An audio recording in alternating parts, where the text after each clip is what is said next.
It's that time of the year, isn't it? Before we get started, we're going to ask Chairman Jaspers if you would open us with a word of prayer, please. Thank you, Mr. Chairman. Let's all bow our heads, please. Heavenly Father, thank you for this upcoming week, but most importantly, thanks for the glorious weekend we just had. You know, Heavenly Father, please be a presence in our lives as we go through this week, and please give us patience, kindness, and wisdom, because we certainly will need it.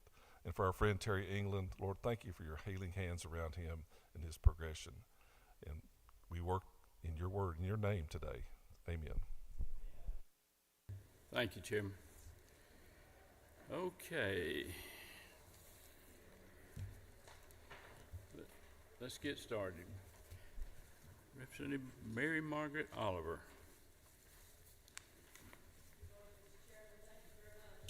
I bring your attention to House Bill 399 that's at the very top of page 5.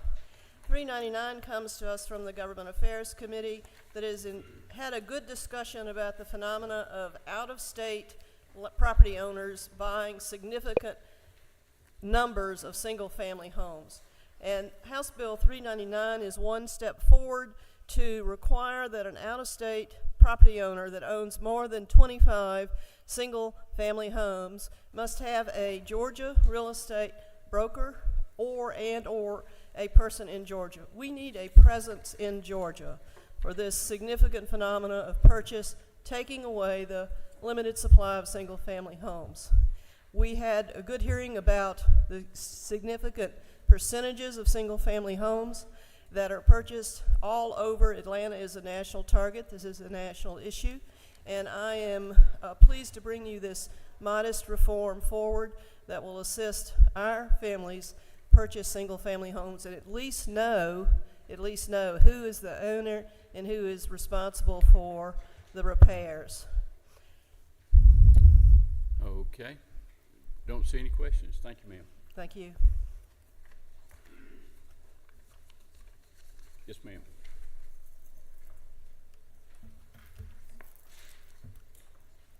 Good morning, Mr. Chair, and thank you, committee, for allowing me to present my bill, which is HB 200 LC 610193S, and it is on page 2 in the middle of the page.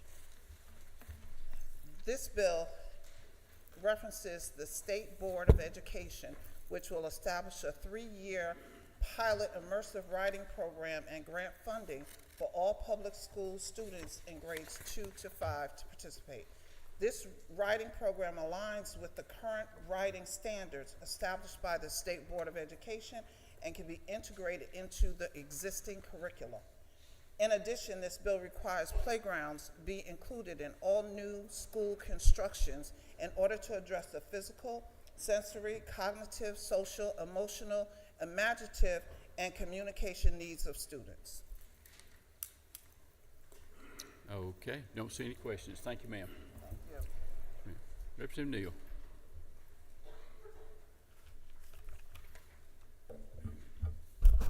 Thank you to the chair. Thank you to the committee. Today I bring to you House Bill 229. That's going to be on the very back page of the document. All this bill does is allows for local school districts who have eSPLOST capital building projects to have their local sales taxes exempt when they purchase construction materials. This just allows for school districts to save a few dollars during their developments, which they can reinvest in their communities later. And with that, Mr. Chair, I ask for your favorable consideration. Okay. Don't see any questions. Thank you.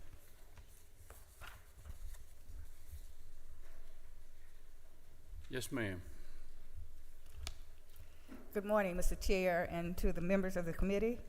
I present to you today House Bill 563, which is found on page 6 at the bottom. This bill will allow for licensed doctors of physical therapy to verify via affidavit for an individual to receive a disabled parking permit, and as stated in the bill, to obtain special vehicle decals is the proper term. Licensed physical therapists would join in with licensed chiropractors, licensed optometrists, doctors of osteopathic medicine, and licensed doctor of podiatric medicine. Physical therapists are highly trained and qualified to identify, recognize, and treat movement disorders and rehabilitation as well as habilitation. I ask for your favorable consideration of House Bill 563. Thank you, Mr. Chairman. Thank you, ma'am. Don't see any questions. Representative Gilliard. Thank you, Mr. Chairman. Good morning. I'll be reading, presenting to you House Bill 465, the substitute on page 5 down to the bottom. This is a substitute because we had the privilege of working with the GBI on this Saving Lives bill. It is the Missing Autism Alert bill. We've had a lot of unfortunate family members that have either been a casualty or suffered missing or gravitating to roads or waterways. So this will be an alert system directed through the GBI, and we hope that it will save lives. Mr. Chairman, we ask for your favorable consideration on House Bill 465. Thank you, sir. Don't see any questions. Representative Cox.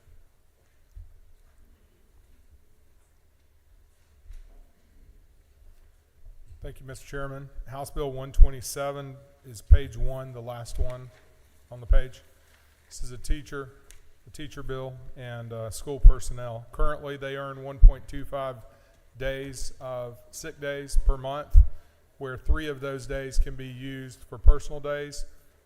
Simply changing the 3 days to 5 to encourage our teachers for additional personal days that they can use from their sick days. And I ask for your favorable consideration. Okay, don't see any questions. Thanks, sir. Mr. Chairman.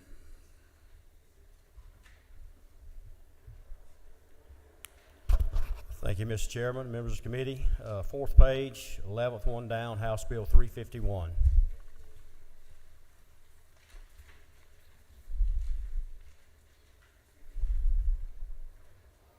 All right, I think everybody's there. What we're doing with House Bill 351 LC 443100S, the solid waste handling facility permitting has long been a source of litigation. This litigation is intended to revise the Solid Waste Act to remove provisions deemed unconstitutional, just clarify responsibilities of public hearings, who's required to do what for us, the county, the EPD, just keep us out of lawsuits and save money. So that's the intent of House Bill 351. Okay, don't see any questions. You got another one? Yes, I do. House Bill 371, 14th one down on the 4th page. I might need that. And it's LC 492236. All right, under the Quality Basic Education Act, all we're doing here, we're just increasing the state's maximum authorization for capital outlay funding from $300 million to $375. And I said maximum. We can appropriate less than that, but not over $375. That number has not been raised since 2007, and will not take effect until 2027. With rate of inflation alone since 2014 has went up over 33%. So this just trying to get us back in line with what actual construction costs are today. Okay, don't see any questions. Thank you, Chairman Corbett. Thank you, Mr. Chairman, members of the committee. Yes, ma'am. Good morning, Mr. Chair, members. Today I'm here to bring House Bill 647. This bill is annexing 45 small parcels into Mulberry. Oh, it's, let me tell you the page. I believe it's on page 7. This bill is annexing 45 small parcels into Mulberry. All of these parcels are in my district. The commissioners, we have been told, will not be opposing this bill. The commissioners of Gwinnett. Okay, have a question for you. Thank you, Mr. Chairman. Does the general leader yield for a question or two? I do. So that is not my understanding, that Gwinnett County Commissioners are supportive of this bill. My understanding is that they're in ongoing negotiations. Is that not true? That is not something I am aware of. I had a discussion this morning and was told that the commissioners were told that it was in their best interest just to allow this.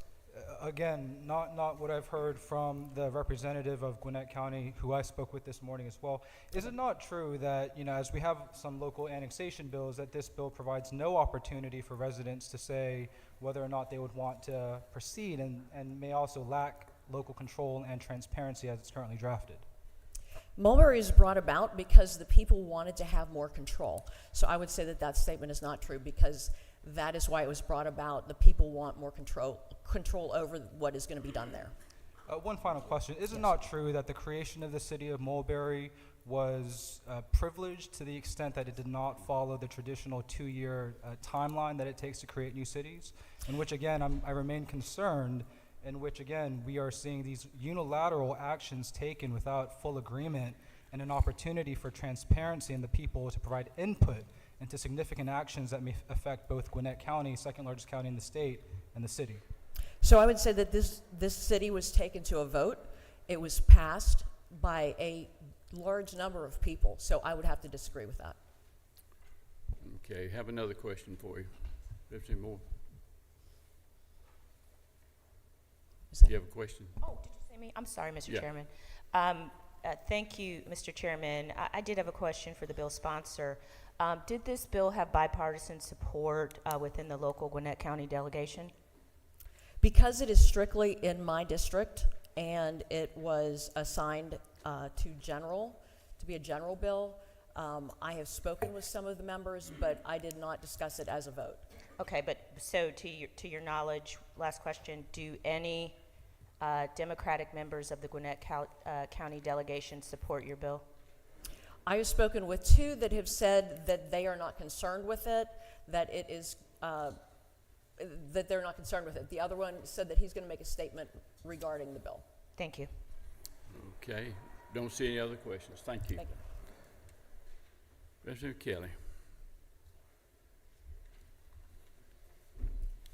Thank you, Mr. Chairman, members of the committee. I have 3 bills I spoke to you about before. House Bill 298 was something to help our nurses. House Bill 320 was something to help our environment. And House Bill 432 on the 5th page dealt with turkey conservation. The bill I'm here to present today is House Bill 482 at the bottom of the 5th page, which codifies a practice of allowing judicial officers in circuits that have over 15 Superior Court judges. Okay, don't see any questions. Thank I'd you, ask for sir. favorable consideration. Thank you. Yes, sir. Chairman Jones.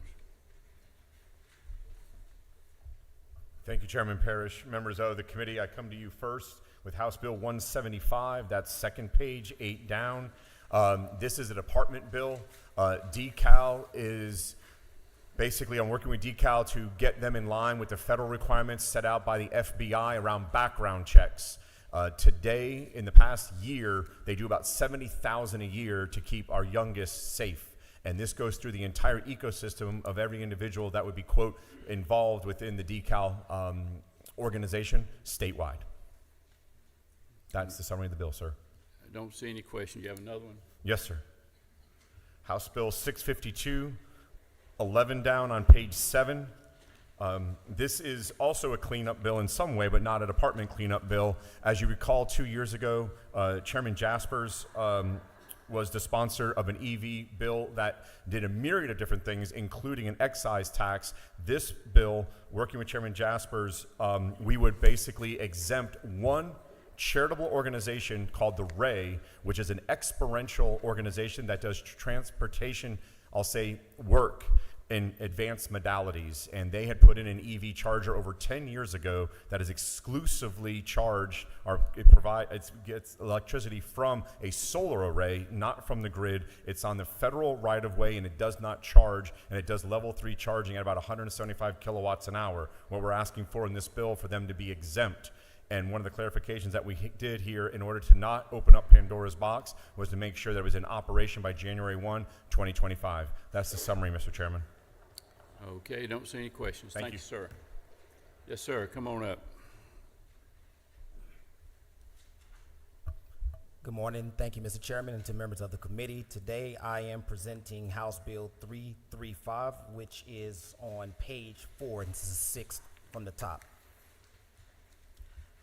House Bill 335 raises awareness of mental health resources available to student athletes and requires coaches to annually review materials and guidelines about mental health risk.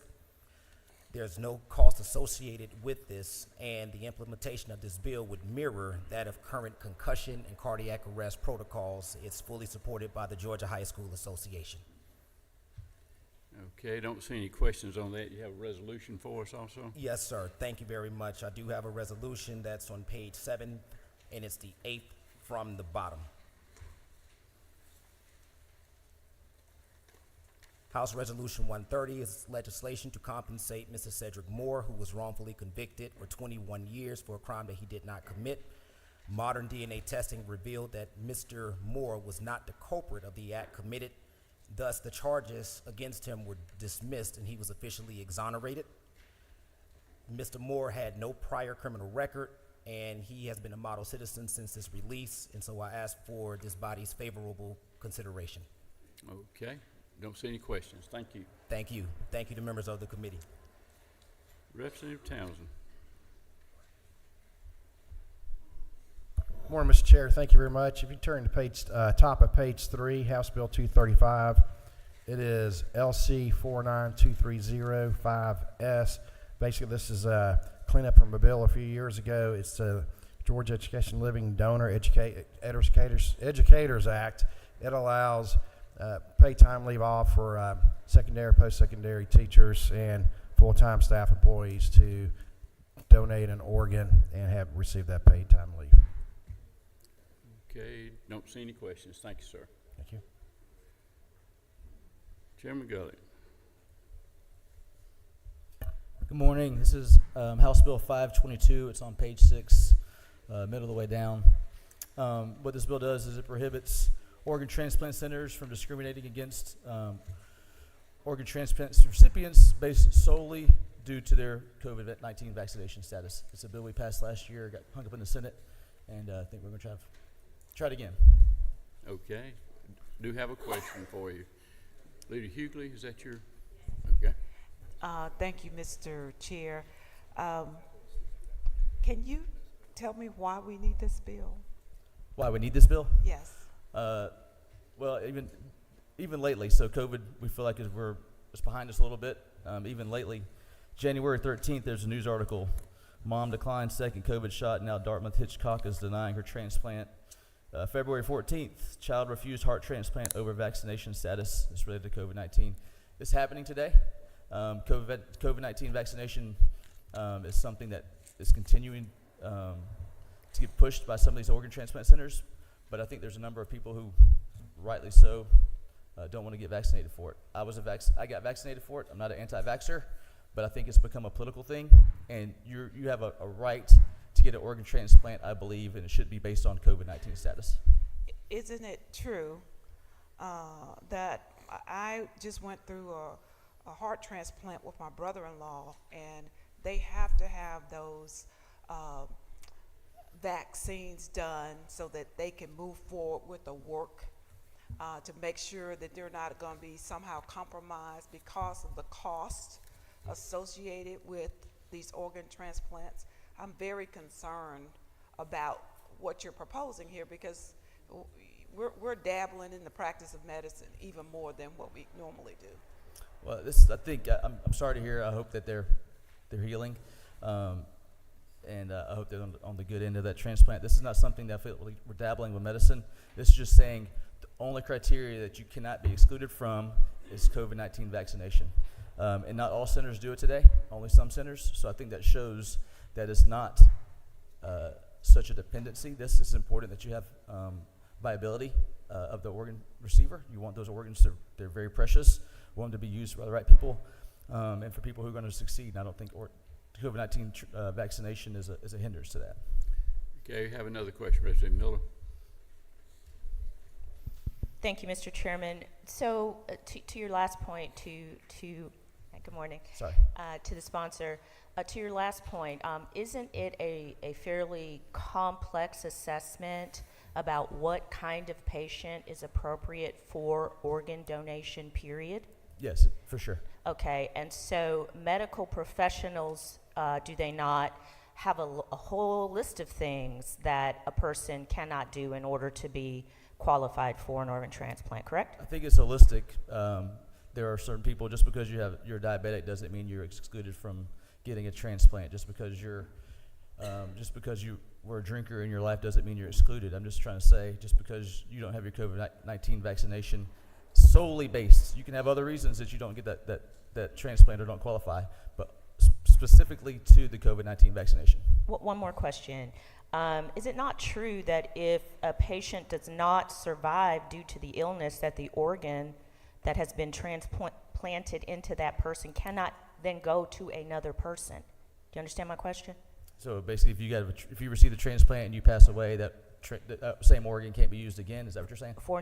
Correct, for an immunocompromised person. Sure, but I think there are a lot of vaccinations out there. Just the COVID-19 vaccination specifically as the sole discriminating factor. It's about the sole discriminating factors.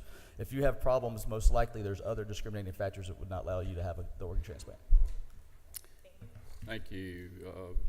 Chairman Hawkins, you have a question?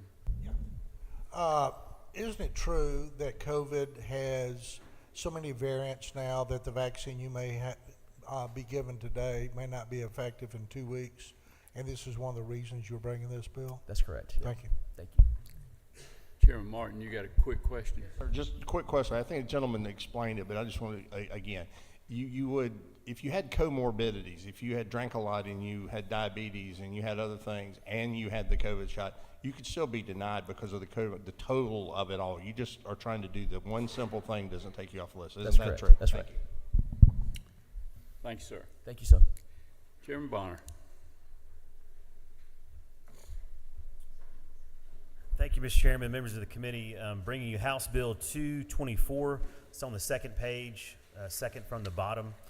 This is a piece of legislation that was brought to us by the leadership of Fort Stewart. It would simply allow the state of Georgia through GDOT to enter into a regional governmental support agreement for the purposes of doing work on our military installations. No cost to the state. This would simply allow vendors through the DOT to do work on our installations. It would help get that work done faster, more efficiently, and there is an economic benefit to our state vendors for that. Don't see any questions. Thank you, sir. Thank you. Yes, sir. Representative McCollum. Thank you, Mr. Chairman, committee members. Good morning. I have HB 575. It's at the top of sheet 7. It's a Georgia DOT department bill. It has 4 sections. The first section essentially gives the DOT a little bit more flexibility due to newspapers not being printed daily now. Some only go once a week, so that gives them a little more flexibility on posting. It doesn't change how the 2 postings they already have for public hearings. Second section gives the department the ability to negotiate with condominiums for only common areas, and so it gives them the ability just to negotiate with the condominium associations.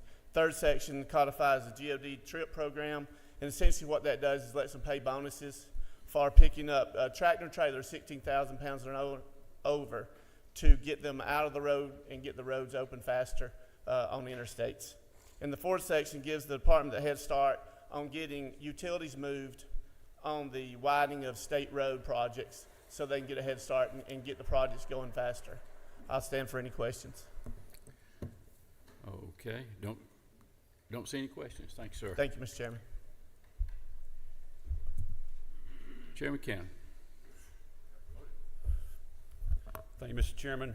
I have House Bill 12, LC number 499002S. HB 12 passed the House nearly unanimously last year. As a quick refresher, what HB 12 does is simply lower the threshold for equalization eligibility from 14 mills down to 10. Doesn't change the formula for equalization, doesn't change the formula for QBE, doesn't change the local 5 mill share requirement. It would allow, not require, a local school system that receives equalization to simply roll back their millage rate over time to a new minimum threshold of 10. The bill also includes a penalty provision for those school systems who sometime in the future might roll back their millage under the new proposed threshold of 10. There is no penalty in the code as of today.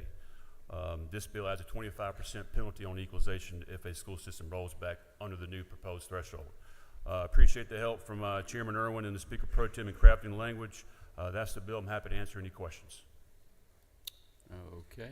Don't see any questions. Thank you, sir. Mr. Chairman.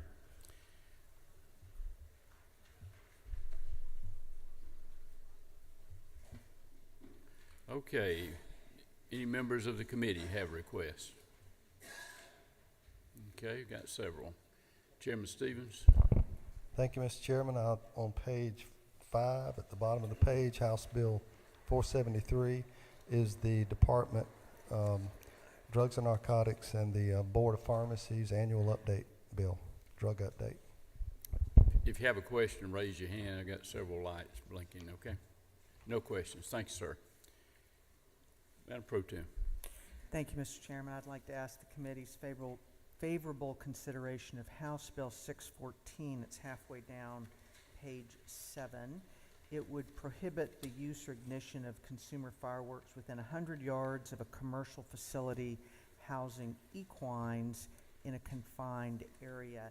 It would add this use to a long list that's currently in law restricting fireworks within 100 yards because of a danger to the people who work with horses and the horses themselves. The one difference between this use and any other uses that fit this category of 100 yards, it would require the passage of a local ordinance by the city or county to put it in effect. So it would not go in effect anywhere in the state without a local ordinance, and the local ordinance would allow for special use permits even if they put the ordinance into effect. Okay. Don't see any questions. Thank you. Vice Chair Leverett. Thank you, Mr. Chairman. I have two new bills on the blue sheet. One is on the first page. It's the second one in the modified structured rules section. It's House Bill 37, came out of the Education Committee. It would just require local school systems to notify employees if the school system withholds Social Security or not. School systems are exempt, and many of them across the state do not. And a number of employees have had unfavorable surprises upon retirement, so we're just trying to make sure they're made aware of that. The other bill is House Bill 339, and that would just, the title is a little misleading because the sections that would exempt rideshare drivers from the Motor Carrier Act have been removed. That was in response to a Court of Appeals decision. Now the only thing remaining in the bill is the final section, which simply confirmed existing law that those drivers, that the rideshare service doesn't have vicarious liability for the acts of the drivers because they're independent contractors. And those are the two bills, Mr. Chairman. Okay, don't see any questions on those two bills. Okay. Chair Lady Cooper, you have a request. Thank you, Mr. Chairman. Yes, sir. That House Bill 91 on the first page, it's the one on specialty vets, and it's the one that had a Scribner error, and it's been corrected, and it was already slated to be on the floor for a vote, and I would ask that it be put back. Thank you. Okay. Thank you. Don't see any questions on that 91. Chairman Hawkins. Thank you, Mr. Chairman. At the top of page 4, 322, Board of Dentistry issuance of a dental license, not including dental hygiene. What number is it? 322. Okay. Top of page 4. This is teaching license for sole purpose of teaching foreign. Well, these will be foreign faculty. Right now, our clinical faculty stands at only 80% at MCG. Then the second one on top of page 7, 571, this is a bill we had last year dealing with radiology assistants. It was left on the table in the Senate. This involves actually access to care, increasing availability of radiological images being read. Okay. Do you have a resolution also? I could. 72? Yes, I think. sir. I don't know where it is on here, but yeah, that's for the Cancer Coalition Study Committee on Cancer Care. Yeah, first page. Oh, yes. Okay, thank you. Appreciate that help.